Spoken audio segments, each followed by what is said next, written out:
بسم الله الرحمن الرحيم الحمد لله رب العالمين الرحمن الرحيم مالك يوم الدين إياك نعبد وإياك نستعين اهدنا الصراط المستقيم صراط الذين أنعمت عليهم غير المغضوب عليهم ولا الضالين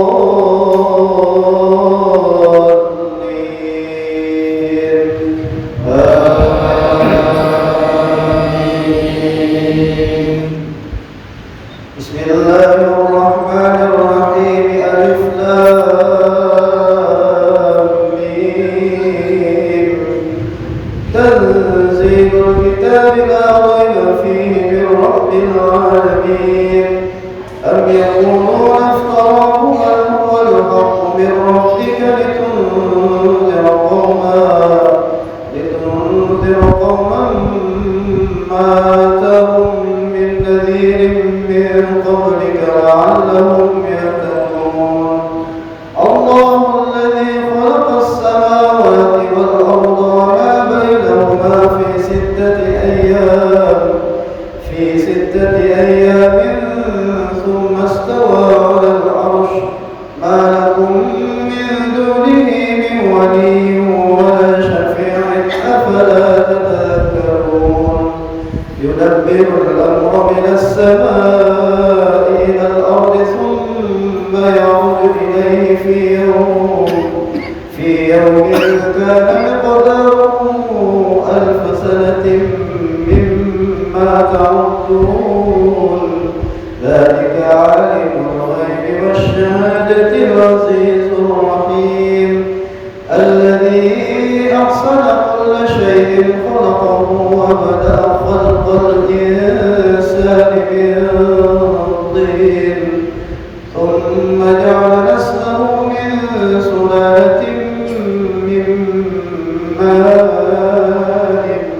مهين ثم سواه ونفخ فيه من روحه وجعل لكم السمع والأبصار والأفئدة قليلا ما تشكرون وقالوا أإذا ضللنا في الأرض أإنا لفي خلق جديد بل هم بلقاء ربهم كافرون قل يتوفاكم ملك الموت الذي وكل بكم ثم إلى ربكم ترجعون ولو ترى إذ المجرمون ناكسوا رؤوسهم عند ربهم ربنا أبصرنا وسمعنا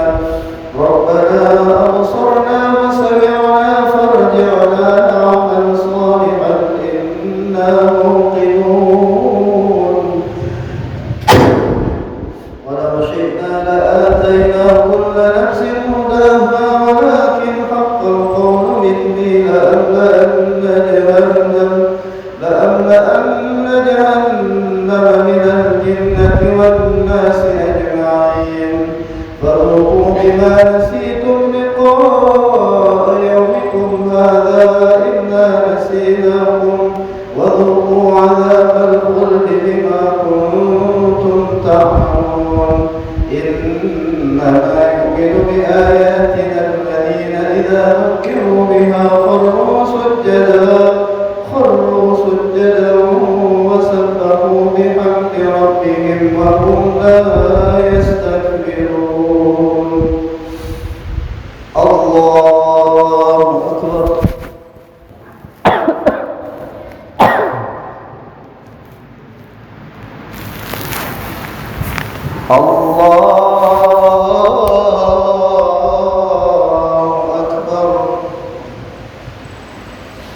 تتجافى جنوبهم عن المضاجع يدعون ربهم خوفا وطمعا ومما رزقناهم ينفقون فلا تعلم نفس ما أخفي لهم من قرة أعين جزاء بما كانوا يعملون.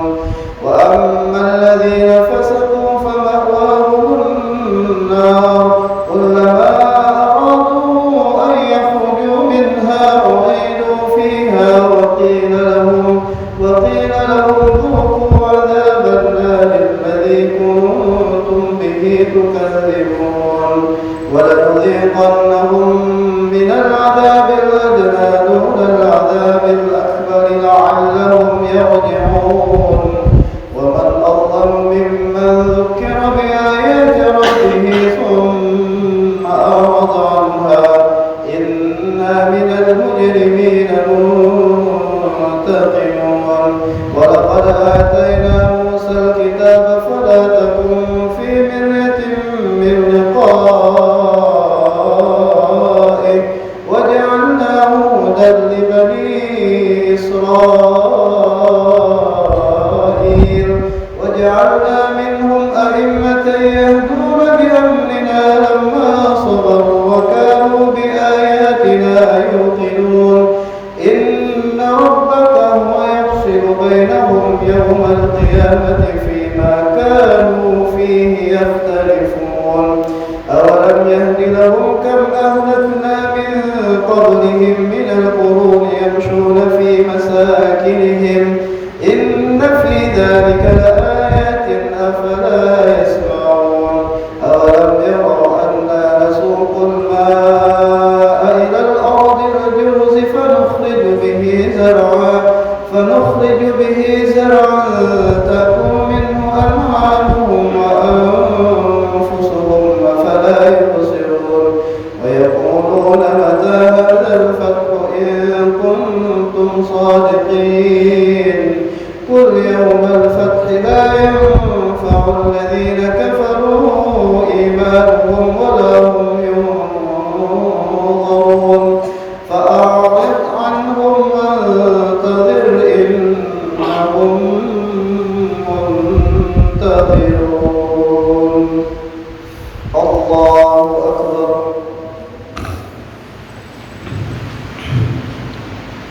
سمع الله لمن حمده. الله أكبر. الله أكبر.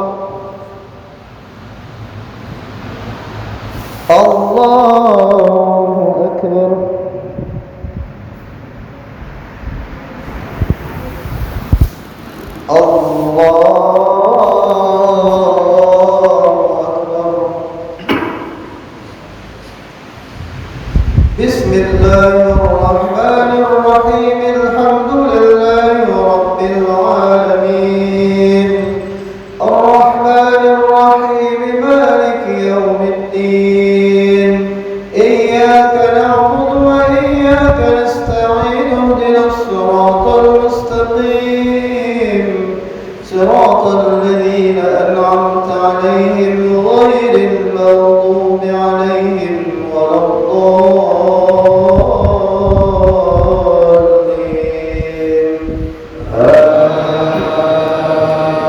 آمين. بسم الله الرحمن الرحيم. هل أتى على الإنسان حين من الدهر لم يكن شيئا مذكورا. إنا خلقنا الإنسان من نطفة أمشاج نبتليه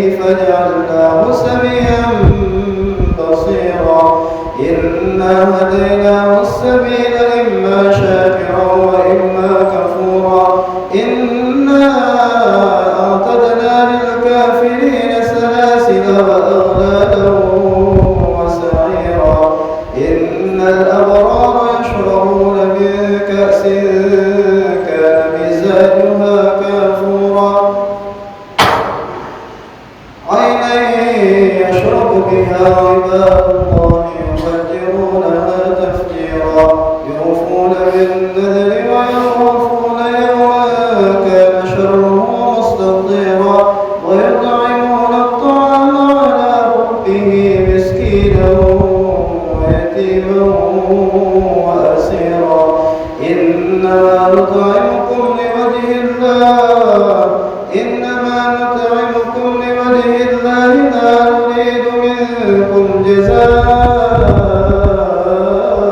ولا شكورا إنا نخاف من ربنا يوما عبوسا قمطريرا فوقاهم الله شر ذلك اليوم ولقاهم نضرة وسرورا وجزاهم بما صبروا جنة وحريرا متكئين فيها على الأرائك لا يرون فيها شمسا ولا زمهريرا ولبدانية عليهم ظلالها وذللت قطوفها تذليلا ويطاف عليهم بآنية من فضة وأكواب كانت قوارير من فضة قدروها تقديرا ويسقون فيها كأسا كان مزاجها زنجبيلا عينا فيها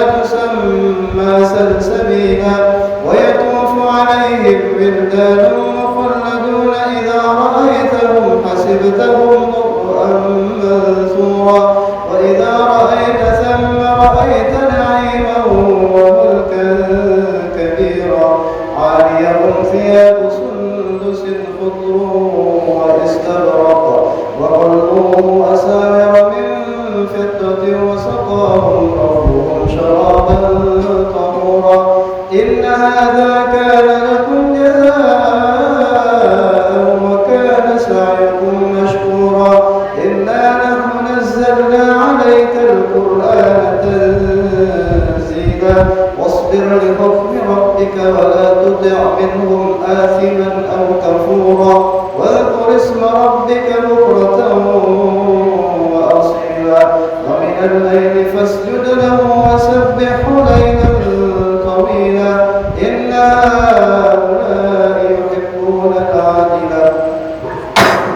إن هؤلاء يحبون العاجلة ويذرون وراءهم يوما ثقيلا نحن خلقناهم وشددنا أسرهم وإذا بدلنا أمثالهم تبديلا إن هذه تذكرة فمن شاء اتخذ إلى ربه سبيلا وما تشاءون إلا أن يشاء الله إن الله كان عليما حكيما يدخل من يشاء في رحمته والظالمين أعد لهم عذابا أليما الله أكبر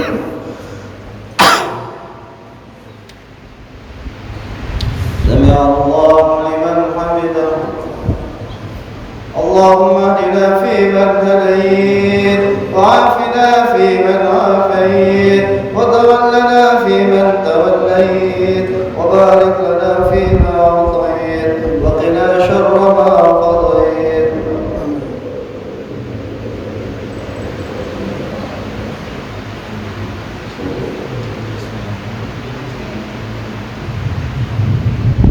وصلى الله على سيدنا محمد النبي الأمي وعلى آله وصحبه وسلم الله أكبر الله أكبر الله أكبر